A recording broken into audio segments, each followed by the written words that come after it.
บายดีมันนี่อลิสาจะมา cover เพลงผู้สาวขี้เหล่าเนาะเป็นยังไงนั่นเดี๋ยวเราไปฟังพร้อมๆกันและก็อย่าลืมเข้ามากดติดตามกันหลายๆและกดไลค์กดแชร์ให้จ้า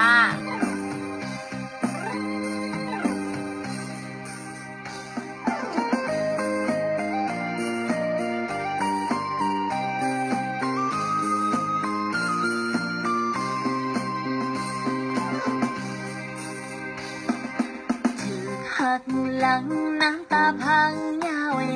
ๆจะมันราวไอ้หักเขาผู้สาวเก่าจึงต้องทำใจย้อนว่าอยากได้ยังกับปากแค้นให้แต่ว่าฉากสุดท้ายไอ้มีคนไหมเจ็บเดเดินเซมาหาเสียวขอเพียวๆให้เขาจักจอเพื่อจะลืมคนหลอกคือเขาได้285ชาลีโอจะมาชุดต่องานนี้เอาใจเลี้ยงส่งกับการจากไปของคนไม่รักดีเมื่อก่อนเป็นคนแสนดีมาวันนี้เป็นคนขี้เหล้าไปย้อนผู้เบาเปลี่ยนผู้สาวทำไม่หักพันตำแก้วตำแก้วตำจอกมาถึงอายหรอกมันก็เลยเป็นลายตาปิดฉากความหักพังด้วยน้ำเมา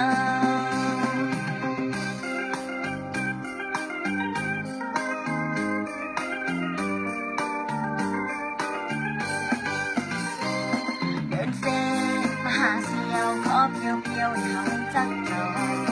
เพื่อสิลืมคนหลอกคือเขาได้285ชาลีโอจะมาชุดต่องานนี้เอาใจเลี้ยงส่งกับการจากไปของคนไม่รักดี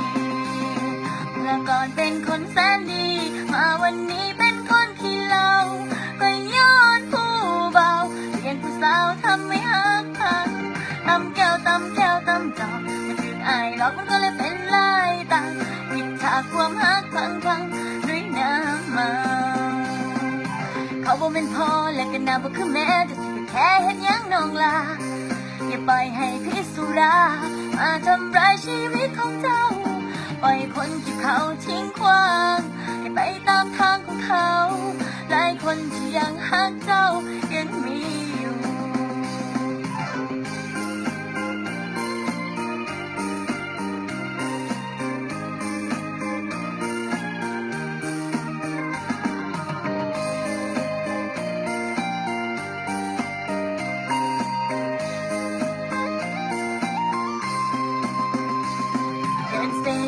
มาหาเดียวขอเพียวให้เขาจักจอ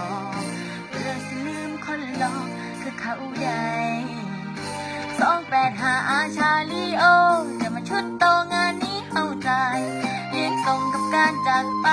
ของคนไม่รักดีเมื่อก่อนเป็นคนแสนดีมาวันนี้เป็นคนขี้เหล้าก็ย้อนผู้เบาเปลี่ยนผู้สาวทำไม่หักพังตำแก้วตำแก้วตำจอกไอ้หลอกมันก็เลยเป็นลายตาปิดฉากความหักพังด้วยน้ำเมาปิดฉากความหักพังด้วยน้ำเมา